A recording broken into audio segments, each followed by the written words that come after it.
Welcome back. We can give access to individuals that make a purchase through our Gumroad account to our school account. What we'll need to do inside of a Zapier account is we'll need to set a trigger. The trigger will need to be our Gumroad account. You'll want to base it on a specific sale. You'll then click Continue.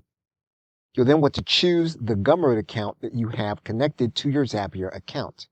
You will then click Continue. You'll then choose a product from inside of your Gumroad account.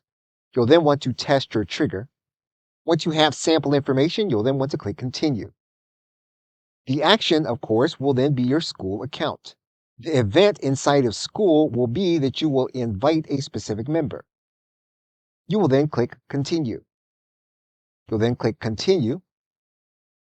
You'll then select the email address from the Gumroad sale.